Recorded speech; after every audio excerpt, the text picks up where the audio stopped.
कभी कभी ज़िंदगी इंसान को ऐसे मोड़ पर लाकर खड़ी कर देती है कि उसको कोई रास्ता नहीं दिखाई पड़ता कि हम करें तो क्या करें, जाएं तो कहाँ जाएं।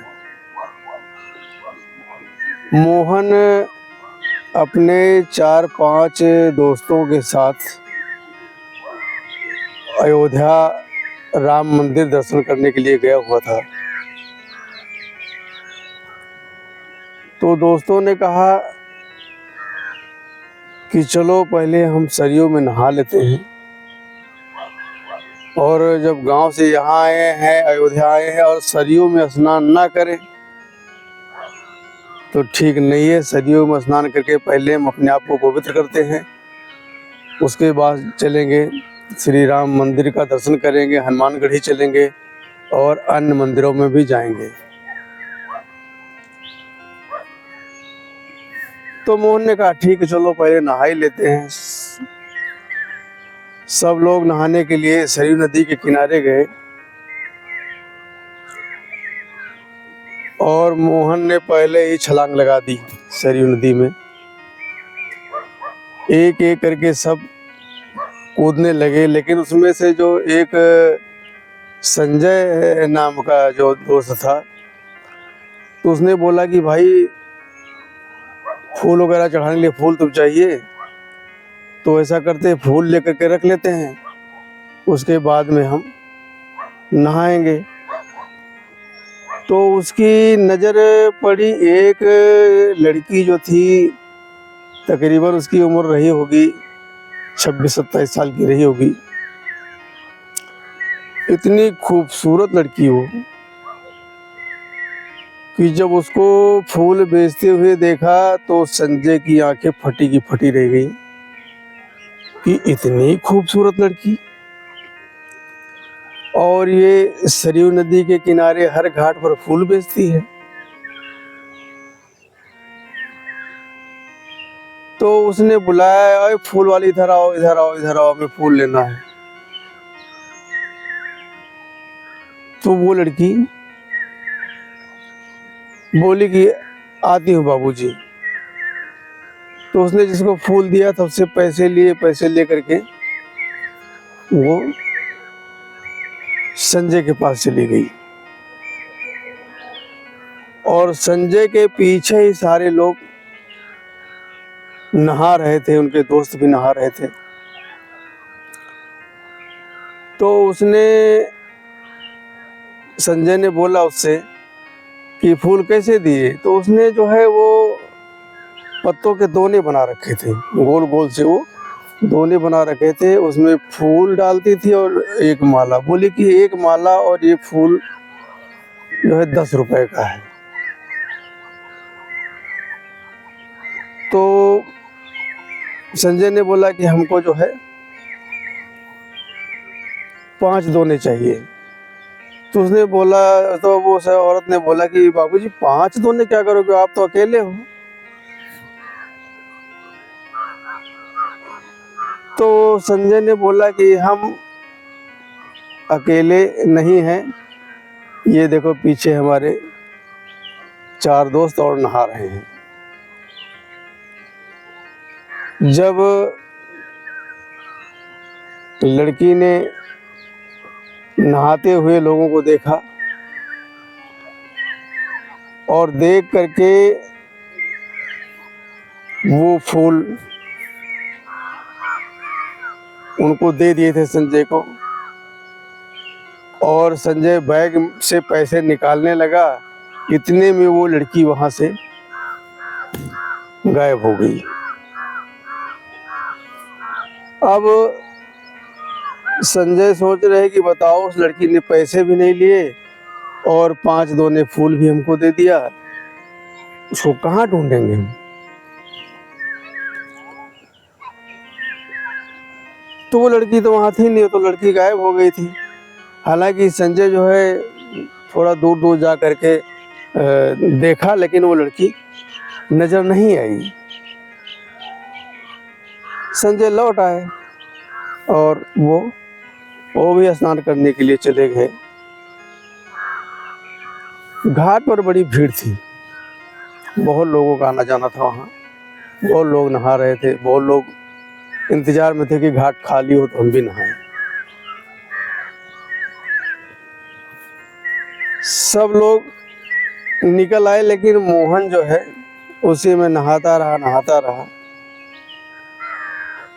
और वो लड़की उसी भीड़ में छुपी खड़ी हुई मोहन को देख रही थी। जब मोहन यहाँ तक पानी के अंदर चला गया, इतना पानी में, उसके सारे दोस्त तो बाहर आ गए और मोहन को बड़ा आनंद आ रहा था नहाने में। तो जब मोहन इतने में पानी में चला गया तो फूल बेचने वाली लड़की ने देखा, अरे ये तो इतने पानी में चले गए हैं और पीछे तो बहुत गहराई भाई, बहुत गहराई है।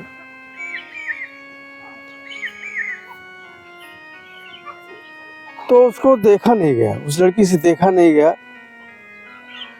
वो फूल का टोकरा लेकर के और दौड़ी उसी घाट पर आई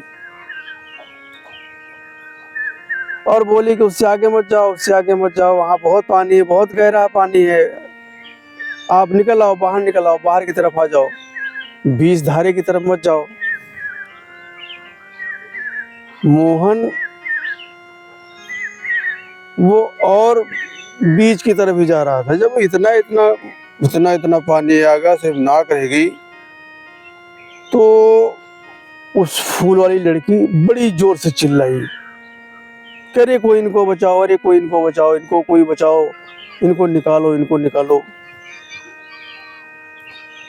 जब उसकी जोर से चीखने की आवाज जब मोहन ने सुनी तो मोहन वहां से चुपचाप धीरे करके बाहर निकल आया। उसके सारे दोस्त भी इकट्ठा हो गए। संजय ने बोला कि तुम तो मुझे फूल दे करके पता नहीं कहाँ चली गई, मैंने तुमको कहाँ ढूंढा और तुमने अपने पैसे भी नहीं लिए। वो लड़की एकटक मोहन को ही देखे जा रही थी और मोहन अपनी आंखों में आंसू लिए उस लड़की को देखे जा रहा था। उनके बाकी दोस्त सब एक दूसरे को दोनों को देख रहे थे, मोहन को। और फूल बेचने वाली लड़की का नाम था राधा।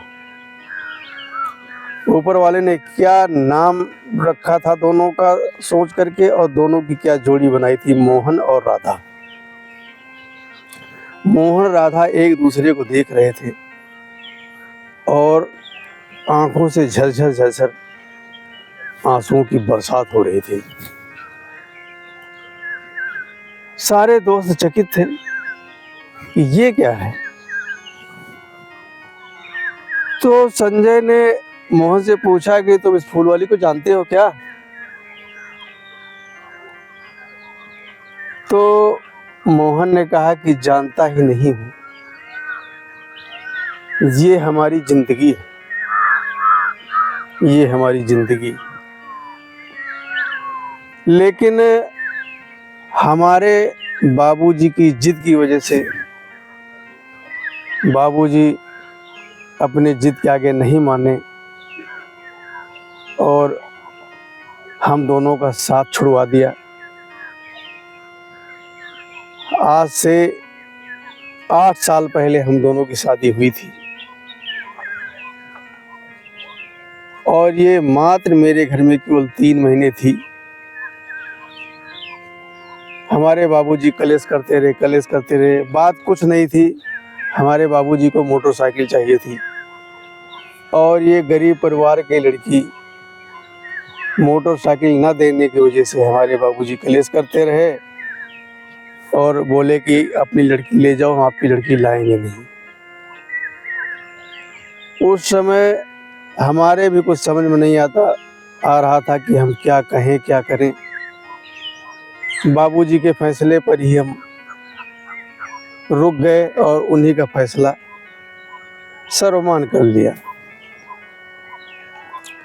ये अपने घर चली गई। ये बहुत गरीब परिवार की लड़की है। मोहन ने राधा से पूछा कि आपके बाबूजी कैसे हैं, माताजी कैसी हैं।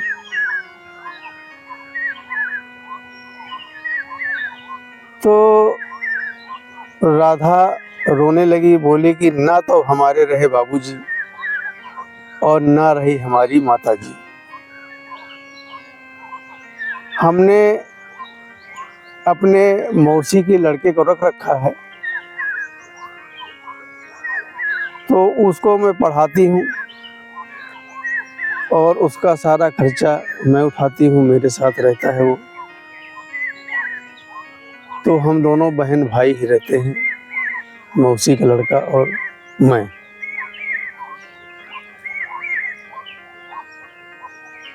तो बोले कि आप फूल बेचने यहाँ आती हो, सुल्तानपुर यहाँ से कितनी दूर है। तो बोले क्या करें, और कोई नौकरी मिल नहीं सकती, पढ़ी लिखी मैं हूँ नहीं। तो मुझे यही लगा कि भगवान श्री राम का मंदिर बन गया है और यहाँ पर जो है, और अब तो यहाँ पर ठीक ठाक कमाई हो रही है, अब तो पैसे ठीक ठाक मिल जाते हैं, मेरे सारे फूल बिक जाते हैं। और पहले तो बहुत कम लोग आते थे, तो मुझे दूर दूर तक मंदिर में जा करके जो है दरवाजे पर खड़े होकर के बेचना पड़ता था फूल। अब थोड़ी सुविधा हो गई है, क्योंकि सारे श्रद्धालु पहले यही नहाने आते हैं और हमारे सारे फूल ही बिक जाते हैं। अब कोई दिक्कत वाली बात नहीं है। लेकिन जो मोहन था वो रोए जा रहा था और राधा की भी आंखों में आंसू थे। तो जब मोहन ने सारी कहानी अपने दोस्तों को सुनाई, तो दोस्त कहने लगे कि भाई अब आपको क्या दिक्कत है, कोई आपका तलाक तो हुआ नहीं है, आपके पिताजी की गलती की वजह से, उनकी जिद की वजह से आप दोनों का साथ छूटा है। तो अब आपको कोई दिक्कत तो है नहीं, आप स्वयं अब सरकारी टीचर हो गए हैं, अब क्या दिक्कत है। अब तो तुम्हारे पास, तुम्हारे बाबूजी मोटरसाइकिल के लिए नाराज थे, अब तो तुम्हारे पास 4 पहिए की गाड़ी है। तो बाबूजी को समझाओ ना। तो उसमें जो किशन नाम का दोस्त था, उसने बोला समझाने की बात नहीं है, हम जिस गाड़ी से आए हैं उसी गाड़ी से भाभी अब हमारे घर जाएंगी, बस। चाहे इनके बाबूजी माने ना माने, कुछ भी हो। किशन ने बोला कि मोहन भैया, शादी आपकी हुई है, आपकी जिम्मेदारी बनती है, अब आप स्वयं सक्षम है, स्वयं फैसला ले सकते हैं, क्योंकि अब आप बाबूजी पर डिपेंड नहीं हैं, बाबूजी आप पर डिपेंड हैं। और आपको तो उसी समय मान लेना चाहिए था कि बाबूजी हमें मोटरसाइकिल नहीं चाहिए, हम एक दूसरे से अलग नहीं हो सकते हैं। अरे फेरे करे हो, उसमें कसमें खाए हो, जरा से बाबूजी की जिद की वजह से बताओ इतने साल बीत गए। जो जिंदगी का अमूल्य क्षण था वो तुम दोनों ने खो दिया। मोहन कहने लगा कि हाँ किशन, तुम सही कह रहे हो, अब राधा मोहन के साथ ही घर जाएगी। तो राधा ने कहा कि मैं ऐसे कैसे जाऊंगी, हमारे घर पर जो हमारी मौसी का लड़का है, मौसेरा भाई है, उसका खर्चा हम ही उठाते हैं, पढ़ाते लिखाते हैं। मोहन ने कहा कि अब तुम्हारी सारी जिम्मेदारी हमारी जिम्मेदारी है। उसका फूल का टोकरा लेकर के मोहन ने सारे फूल दोने उसी सरयू में प्रवाहित कर दिए और मोहन ने कहा कि भैया, अब हमारे जो है सभी देवताओं के दर्शन हो गए हैं, भगवान राम ने हमारे ऊपर कृपा कर दी है, अब हम राधा को लेकर के पहले अपने घर जाएंगे, उसके बाद अगले हफ्ते हम दोनों फिर अयोध्या आएंगे, उसके बाद भगवान श्री राम के दर्शन करेंगे। पहले राधा जाएगी हमारे घर। उनके दोस्तों के भी आंखें नम थी। जब दोनों की बातें सुन रहे थे ना, उनके दोस्तों की आंखें भी जो नम हो गई थी कि इतना मुसीबत झेला इस लड़की ने। एक जरा सा इनके लड़के मोहन के बाप की जिद की वजह से लड़की ने कितना दुख झेला। मोहन ने उस लड़की को गाड़ी में बिठाया और सीधा सुल्तानपुर चले गए उसके घर। जा करके वहां पर देखा तो उसका घर क्या था भैया, छप्पर था। ये पीछे देख रहे हैं, ये उसी का घर है। वहां पर गए, उसके भाई को लिया और लेकर के अपने घर आए और बाबूजी चारपाई पर लेटे थे। जब गाड़ी देखी तो बाबूजी उठकर भी खड़े हुए और उस गाड़ी में से उनके चारों दोस्त निकले। ठूस ठूस के तो भर रखे थे, पीछे तो जगह कम होती है, लेकिन सारे पीछे थे। आगे जो है मोहन और राधा दोनों, और गाड़ी ड्राइव से मोहन कर रहे थे। जब मोहन राधा निकले तो बाबूजी ने कहा कि ये किसको लेकर आए हो? तो मोहन ने कहा कि बाबूजी आपकी बहू है। ये शब्द सुन करके मोहन के बाबूजी इतना फूट फूट कर रोए,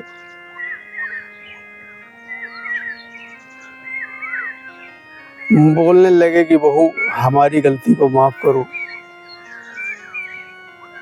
हम अपने नासमझ की वजह से आप दोनों को अलग किया। हमारी गलती माफ़ी लायक नहीं है, लेकिन हम आपसे माफ़ी मांगते हैं कि हमारी गलती को माफ़ करो। बहू दौड़ करके गई और बाबूजी के पैरों में गिर गई। बोली, बाबूजी आप हमसे माफ़ी मत मांगें। हमारे पिता के द्वारा जो कुछ भी अपराध हुआ हो उसको आप भूल जाएं और हमारे पिताजी की गलतियों को माफ़ कर दें और हमको स्वीकार करें।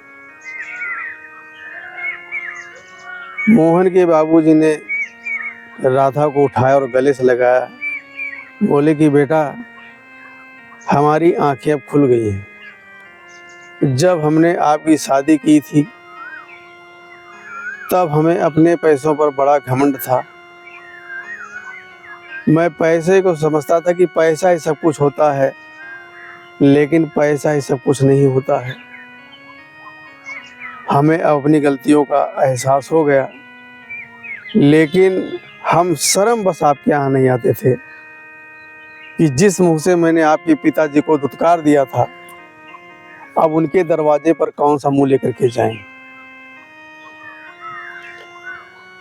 बाबूजी ने राधा को स्वीकार कर लिया। मोहन राधा दोनों घर के अंदर गए। बाबूजी चले गए पंडित जी को बुलाने। पंडित जी को बुलाया और वहाँ पर एक ग्रह शांति कलेश निवारण के लिए हवन करवाया और शाम को अपने पूरे मोहल्ले भर को दावत में बुलाया, दावत खिलाई। बाबूजी बेहद खुश थे। लेकिन जो मोहन और राधा का इतना लंबा समय नष्ट हो गया, उसका क्या? गुजरा हुआ जमाना आता नहीं दोबारा। जो समय बीत गया वो दोबारा नहीं आएगा। 8 साल बीत गए थे दोस्तों, 8 साल। मोहन ने जो राधा का मौसेरा भाई था उसको अपने ही स्कूल में एडमिशन करवा दिया, वहीं पर पढ़ाया लिखाया। धीरे धीरे समय बीतता रहा और ईश्वर की कृपा से मोहन के घर में भी एक संतान हुई। अब मोहन और राधा हंसी खुशी से रहते थे। समय समय पर मोहन के बाबूजी को नाश्ता पानी इत्यादि सब मिल जाता था, नहाने के लिए गर्म पानी मिल जाता था। हंसी खुशी से परिवार कटने लगा, घर में मंगल ही मंगल हो गया। तो दोस्तों, मेरे कहने का मतलब ये है कि किसी चीज की अपनी जिद करने से पहले दूसरों की भावनाओं का भी सम्मान किया करो कि हम जिस चीज की जिद कर रहे हैं ये अगले के लिए हित में है या अहित में है। अब मोहन के बाबूजी ने जो जिद कर रखी थी मोटरसाइकिल से, उसमें किसका हित हुआ? ना तो मोटरसाइकिल मिला, ना मोहन के बाबूजी का हित हुआ। 8 साल मोहन अपनी शादीशुदा पत्नी से दूर रहा, उसका अहित हुआ। उधर राधा भी अपने पति से दूर रही, दर दर की धक्के खाती रही। उसके माता जी खत्म हो गए, पिताजी खत्म हो गए, इकलौती लड़की थी राधा, उसका अहित हुआ। लेकिन चलो अच्छा है, जब जागे तभी सवेरा, जब जागे तभी सवेरा। मोहन का घर अब खुशहाल हो गया था। तो दोस्तों, ये आज की कहानी आपको कैसी लगी?